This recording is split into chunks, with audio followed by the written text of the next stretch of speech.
This is beautiful. Just gonna wait for this wave to come in. Okay, this one's gonna splash. There we go. This video is sponsored by Professional Photographers of America. Join a community of over 33,000 photographers and find equipment insurance, education, and business tools made specifically for small business owners like you.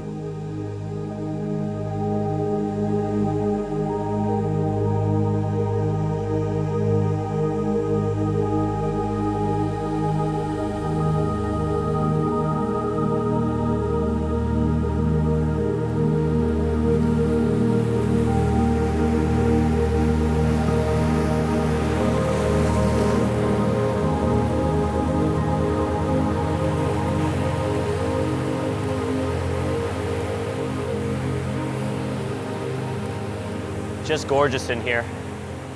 Really beautiful patterns.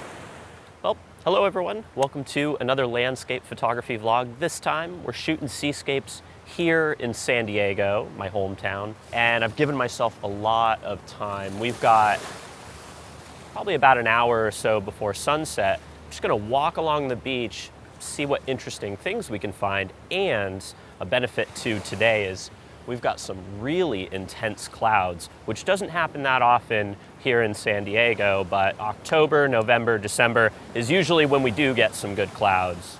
So I wanted to mention one thing that I do every single time before I go and shoot my seascape photography. This is super important, and that's checking the tides. That's making sure that you're going to the beach that you want to go to at the right tide level. Now, right now, I'm here at about a 4 or 5 foot tide. It's gonna get to about 6 or 7, so it's pretty high tide here at this beach, and that's exactly what I want, because I want that water flow to get high enough to reach these beautiful rock stacks that are here on the beach. If it's a low tide, I would have to resort to something like maybe just little reflection pools, which can be fun too, but it's important to know that stuff before you actually go to the beach, because depending on if you're going on a negative tide or a high tide, it could completely change your shooting experience and what you can and cannot even see on the beach. If it's really, really high tide, you might not even be able to see the interesting rocks that you might want to photograph. And more importantly, and more safety-wise, you might not even be able to get onto the beach that you want to go to. I would say for any beach that's pretty accessible, it's fun to go on different tides and just see what the differences are. Like out here in La Jolla, I actually really like to shoot here on a low tide, but it does completely change what I am shooting. I focus more on reflection pools, patterns in the rocks, whereas when it's high tide, I focus more on those beautiful water flows that are crashing over the rock. So just something to think about before you go out and shoot your seascape photography.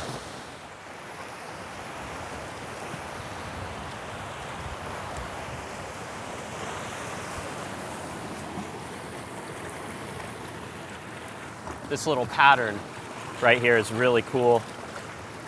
The water's at the perfect level for this.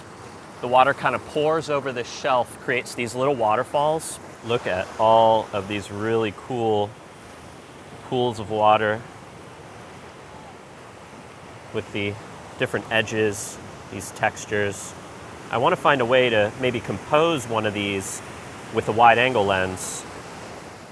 Fingers crossed that we get a little bit of light tonight. We'll see.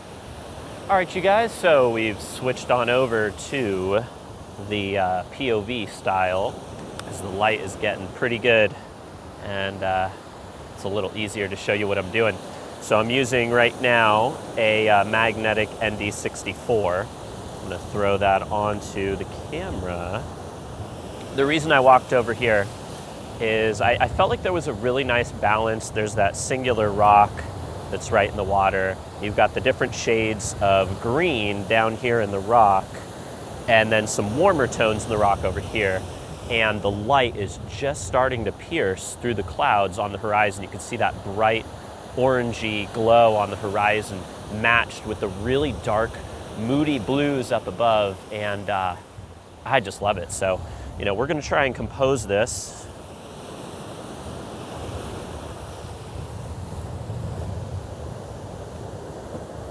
So I started finding that that green pattern actually ended up being a bit of a distraction in the composition. So I decided to keep moving forward and see if I could just isolate that lone rock with the water. And here's what I shot.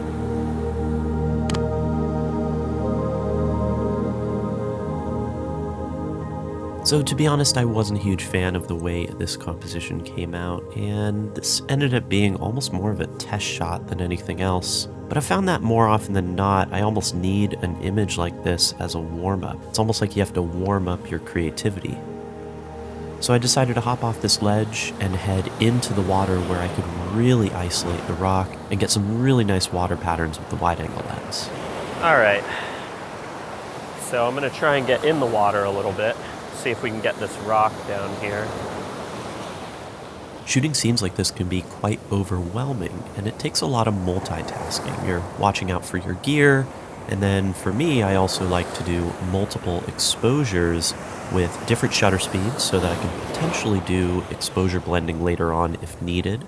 And then I'm waiting for the wave to come in and recede, and I'm just clicking the shutter as many times as possible to get different variations of water patterns to work with.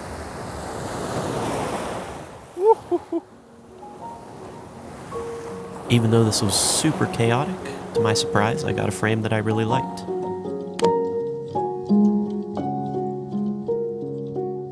I really love the way this image came out with that turbulent wave pattern and the beautiful light in the sky up above. It was fun to take this and build upon the previous composition, which is one of my favorite things to do in landscape photography. I like taking a look at the photograph and seeing, okay, well, what could I do to make this photograph better? And in the previous shot, I felt like we weren't close enough to the rock, and I didn't feel like the water pattern was dynamic enough. So getting into the water really helped for that, and the light just kept getting better and better, which really helped. After capturing this one, I decided to head back to those pothole style formations that I showed you at the beginning of the video to see if I could get a photograph with really nice light. Perhaps I got a little ambitious though. Woo. Check out these beautiful patterns in here. Oh my gosh, this is so beautiful.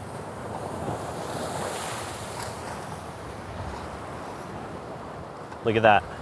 That little bit of sunlight shooting through these incredible clouds. So right now I'm doing f8 ISO 400 because I still need this filter. So I'm just switching to ISO 400 instead of 100, and then 0.6 of a second. Let's see what this wave does here. Okay, that was a mellow one. Wow, this is just spectacular. Beautiful, beautiful conditions. I don't get conditions like this often, so it's nice when you can get that sunlight really piercing through. So I felt that the water just wasn't creeping enough into the foreground, and I wanted to see that water flow right towards the edges of the frame, so that's why I'm getting a bit closer here. This is beautiful. Just gonna wait for this wave to come in. Okay, this one's gonna splash. There we go. That was a good one. That was good. Oh man. Okay, so no one expects or wants to be in a situation like this, but being a landscape photographer, it's sometimes inevitable, and you want to make sure you have your gear properly covered. That's why I'm excited to share today's sponsor, the PPA, Professional Photographers of America. They offer $15,000 worth of insurance coverage with a membership, as well as data recovery, customizable contracts, education, vendor discounts, and so much more. So whether you're battling the tides, a desert windstorm, some lightning, or even just potential theft in a city, the PPA is the ultimate resource for any photographer to have. Follow the link in the description for a special discount on your membership. So at no point during the shoot was I in any danger. This wasn't a wave crashing over my head or anything like that. It was just a splash hitting against the rock. But in this situation, I was pretty soaked, so I had to go and clean my camera. And the biggest advice I can give here is to get that salt water off and out of your camera. So first I start with the rocket blower and start kind of puffing the ports and things. And then this is going to make a few people cringe, but then I actually take some fresh water out of my water bottle and I take a damp microfiber cloth and start rinsing the camera with fresh water. It's not the water that's going to damage and kill your camera, it's that salt corrosion. So using fresh water to kind of rinse that off is very important. Now obviously you're not going to want to completely drench the camera in fresh water, but it is important to wipe off all of the salt water. So a combination of the cloth, the rocket blower, and then even some alcohol wipes is very helpful. Then when I get home, I do an even deeper clean. Now I bet you're all wondering, well, how did that image turn out? And here it is.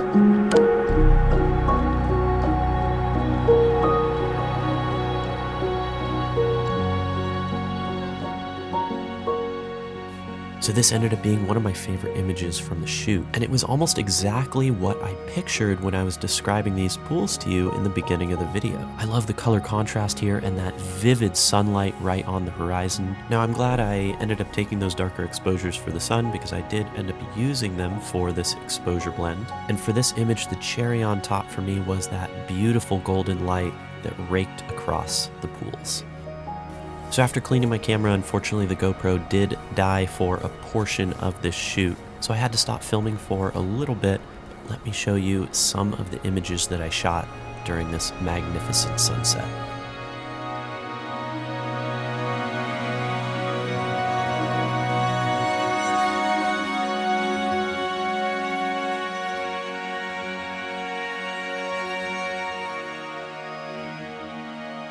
This was some of the most vivid lighting that I've ever seen in my entire life, and it really was a joy to capture. It looked like flames in the sky, and it was almost unbelievable. I wanted to find a nice foreground to work with, and I really liked the way the water was swirling around these rocks. The problem was the water wasn't getting high enough, so I stood here for a while waiting for a wave pattern, and then finally one wave jumped across these rocks, and this is the frame that I shot. That was one of the most overwhelming shoots that I've had in a while. It's still going too. You can see beautiful pastel colors in the sky, warm glow still. It's crazy. And I'm shooting a composition right here with this rock flow and some reflected light. This sunset seemed like it was almost endless, but I did catch one more shot and it ended up being one of my favorites.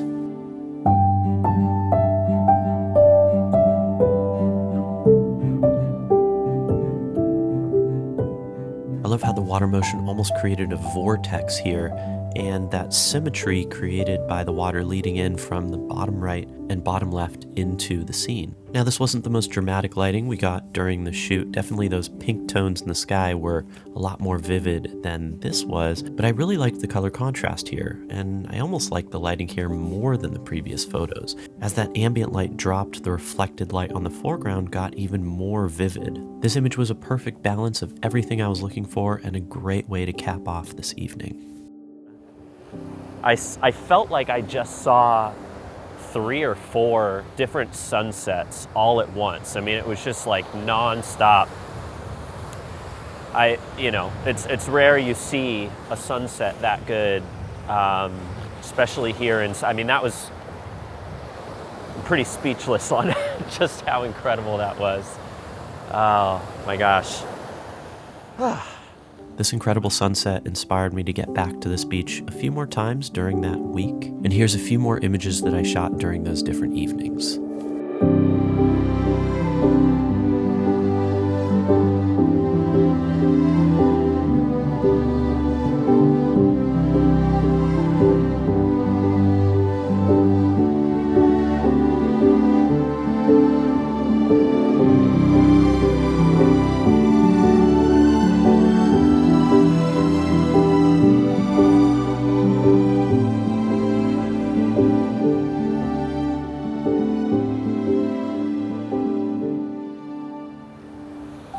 As always, really hope you enjoyed the video. If you did enjoy it, please give it a thumbs up and subscribe to the channel for more. And yeah, there'll be plenty more videos in the future. I'm gonna gather myself now.